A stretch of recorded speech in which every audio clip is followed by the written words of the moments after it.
week was the best thing for him. We did one session of tennis, one session of gym, and his game jumped tremendously because we really opened. He still has a lot of work, but we opened him up. Mobility's there. He's understanding how to use the biomechanics much better, and most of it was done in the gym. Okay, I if have there was one a kid, question. go ahead. Like, suppose if you train one boxer who is physically strong and his body uh, is more balanced, will he able to catch the technique more fast? No. Yeah, if it was a boxer or a tennis player, and athletically, again, two aspects: general athleticism has to be there. That's why I said the general strength conditioning coach is important, but you need a specialist too, because now he actually might be in certain motions, he might be just fine, but as a tennis specific athlete, he's very poor, very, very poor. So if you have someone that has less skill but athletically is much better, okay, compared to the other one, okay, the one that's athletically more skilled should catch up in theory if they're playing the same amount of hours. Okay, they're training the same. The athletic or the athlete, the better athlete, will catch up and surpass him pretty quickly. Okay, because they're able to do more. Suppose you train Cristiano Ronaldo, and do you think he will learn fast tennis? Yeah, absolutely. He will, because he knows biomechanically how to move. Now, is he going to do certain things, okay, that tennis players do? So, for example, if you take Ronaldo right now at 39, 40, and you train him for 10 years, is he going to become a professional player? No, not even close. Because also he did different things as an athlete when he was much younger. Remember the windows of opportunity? Okay, there's certain things that he did not do as a tennis player that needed to happen. Okay, so it's like saying, imagine Ronaldo at 19 or 18, and he picked up a racket and he trained him for 10 years. As dedicated or whatnot, he wouldn't make it. He would not make it because he didn't really get the windows of opportunity of a tennis player pre-puberty and puberty. He didn't. That's why it's critical for us to understand, and we do specialize at a certain point when it comes to our sport before puberty hits. Phase, as we said, we need some work here. Okay, when it comes to the shoulder extension. What do you think about contact, guys? It's up on the head, not where? I feel like it's careful with I feel. Careful with I feel. I don't know. But I think I know what you're saying. I agree with you. But tell me more, Abby. You're right. Go ahead, Rohan. You start, and then Abby, I'll come back to you. So get those thoughts, girl. Get those thoughts together, girl. Go ahead, Rohan. What you got, guy? His contact looks good. I tell you, the contact's okay. It's okay. As we see the start, walking, loading, and everything, he still caught up with the contact. Contact, apart from all of those things, looks good. Yeah, so appreciate it. Yeah, it looks like it's a little behind him. It's actually still in front of him. But the one thing that I would agree with this is it could be much better, and this is why. Tell me about his shoulders and which way are they facing? They're facing the long axis rotation. Yeah, so but it says he's got a little bit of long axis rotation. And again, it's not fair because we have this side view, but if you're behind him, he's actually hitting the ball, and he's here. He actually is. The right shoulder is actually on top of the left. The problem is if you guys are the net, he's actually doing this. He's opened up. Exactly. You got it, Rohan, instead of doing this. So that's why the contact seems like it's later, right? So you have to make sure that he's actually, when he's making contact, okay, that is actually, he's facing towards us. The chest should be facing towards us. Right now it's facing towards the opponent. Okay? And that actually puts a lot of stress on the shoulder and actually puts a lot more stress actually on the obliques, okay, where he can actually get hurt with overloading or overuse. Okay? So that's the part we do have to fix his shoulders. Now, how do we fix his shoulders? We fix him with the load. He's able to rotate because he's got so much weight on the left side, and he goes forward, okay, that actually the left side becomes an axis of rotation. So he gets the weight on the front. Let me show you this way. He gets the weight on the front, and then that allows him to rotate this way. And that's what we're trying to do. We don't want him to rotate this way. We want him to rotate this way. So we have to make sure we load on the back and then we push up. Go ahead, Rohan. For that, there's a wonderful exercise. We can do it apart from the working with the racket and ball. We can have a loop band and we can working on stretching up long axis rotation, putting this hands like that. Yeah, I think it's phenomenal. That's something we're doing right now. So if you guys are watching that video, and I'd send you guys a YouTube link as well, I believe, okay, where he's literally just working on this motion. You're absolutely right, because he needs to understand how one shoulder goes over the other. Because before it was, even though he was rotating here, he's at least doing this. Before he was here completely. Okay, so the next stage is we're strengthening. It's going to take him about another 3 weeks to strengthen those glutes and the hamstring enough on the back to make sure it's able to support the load. Because right now he's not able to support the load. He's not that strong. It's important stuff, but at the end, it's stuff that's after contact. You see actually how the right leg kicks out a bit towards us? That also tells us that the loading is not good. It's not good at all. Okay? What about the role of the core in this? What do you mean, Abby? Go ahead. The core muscle, is he Oh. it will help in the surf? Absolutely. So you're talking about his core?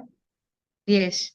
Yeah, and look, the core at the end, always imagine the core like a bridge, right? So this is the bridge between your lower half and your upper half.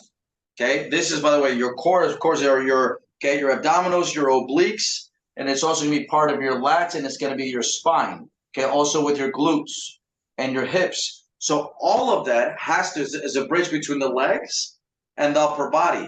And you want to make sure through the kinetic chain, you transfer all that energy from really the legs all the way up to the extremities, and of course the arms, so you make sure you hit the living crap out of the ball. So a strong core is going to be like a smoother road. So if the core is strong, okay, then the car won't bump, it won't bump, it'll just, the energy will fly through it a lot more. So yeah, absolutely, he needs a stronger core. His core is very weak. So what about his shoulder? Maybe it's also disbalanced because maybe he doesn't have a strong core. It's a great point. This is something actually Ron and I are working on the athletic side, okay, or the physical side. Okay, I'll give you an example, and this is how important this is. Whenever you have a player that, for example, because in tennis, the most common injury is what, guys? Do you know what the most common injury in tennis is? Golfer's elbow? Golfer's elbow? No. But it happens a lot. Huh? Ankle twist. Yeah, there you go. Absolutely. Okay, it's actually your ankle, you sprained the ankle. Okay, so imagine you sprain your left ankle. The body's made like an X. If you sprain your left ankle, you now are susceptible to having a right shoulder injury. The body works this way. So now to your point, Abby, is right now, if he's having trouble with the shoulder, then it might be actually his left glute and the left leg might not be strong enough. So we have to make sure that we also take a look at him in a cross-sectional way. If the upper body, one side is not doing what it needs to do, we have to test the other side and actually see what he's doing. Can we do this right now? I think this is such a great conversation.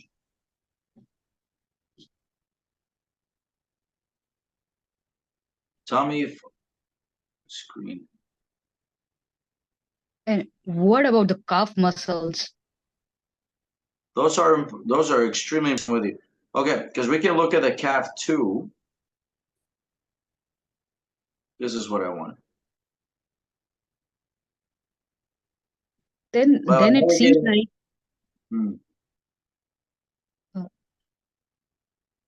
No, go ahead, Abby. Go ahead. Then it seems like his whole body needs work. All the muscles. Yeah, that's the part, right? I mean, look, we saw pressure on the player. What's up, Rohan? Don't you think we are putting a lot of pressure on the player? Yeah, and look, I think this is a great point, both of you guys. And Rohan, to your point, is an excellent one. This is why this is a coach's conversation. This is where the player, you got to paint the road much better than what we're putting here. Here we can be extremely, Okay, acute when it comes to this needs work, this needs work, this needs work. That's our job.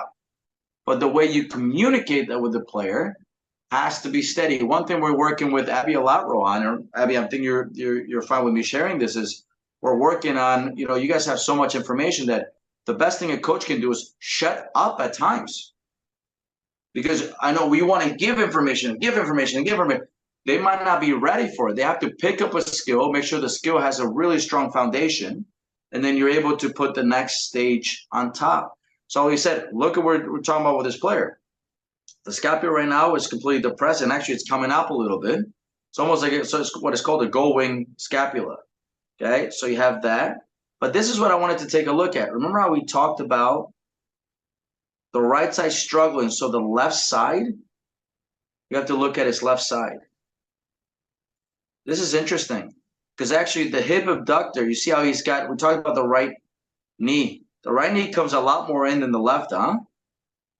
The knee valgus a lot more than the left? Yeah.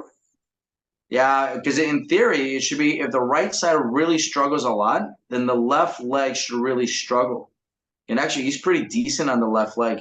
So that might actually lead, let's go back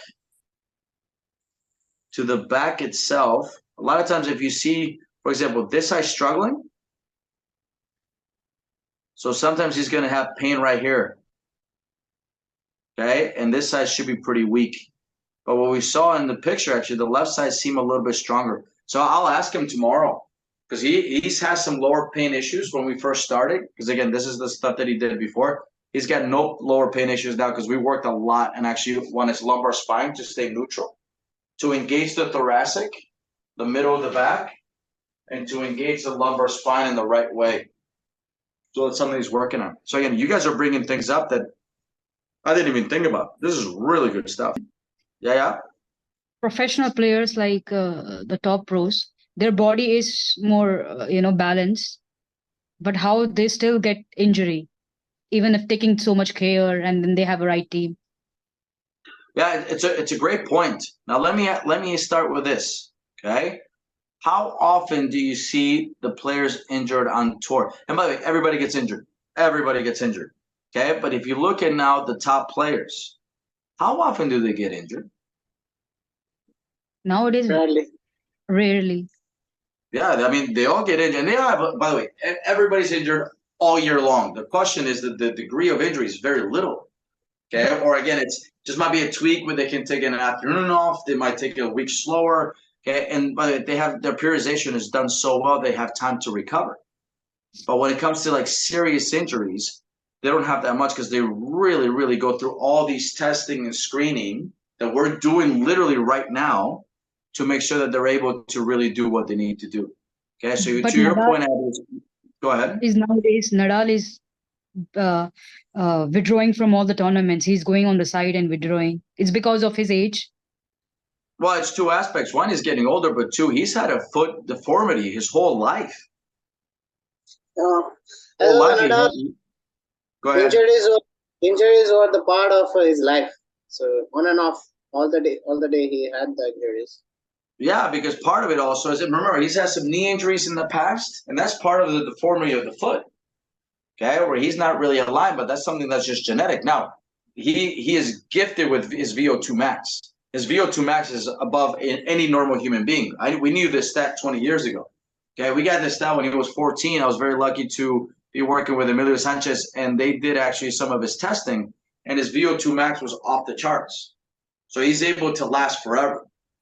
But also, when it comes to his foot, okay, and correct me if I'm wrong, there's some sort of deformity when it comes to his arch. So his foot takes extra strain compared to anybody else. So there's two aspects. One of them is, remember, these guys have been playing since they were 4 or 5, doing, and by the way, not just tennis, but other sports which have helped, but also it's a lot of kilometers in the body. It's a lot of miles. So at some point you're gonna break down. Okay? But again, the guy's playing now until he's what? He's 37 now, close to 38. Okay, so he's lasted a long time. And the interesting part with Rafa is when he first started getting injured, 2009, 2010, people said, "Oh, give him a year, he's done." Well, here we are, 14 years later, and he's still playing. Okay, so it's a good point, Abby. But those guys, relatively speaking, they do not get injured all that much. At least the severity of the injuries pretty small. If the physical is good, physical work on and off court is good, then maintenance and all recovery and all works well. Player gets rarely injured, and they're at the peak every time. Absolutely, Rohan. To Rohan's point, is you're 100% on. The only kind of injuries you see are if they're maintaining their body really well, are more what are called traumatic injuries. So to Rohan's point earlier, if you roll an ankle, if you hit a light post, if you fall down, something like that, okay, then of course something that happens, okay, just like that, that's your traumatic injury compared to your overuse injuries. Overuse injuries is what we see more with the recreational players or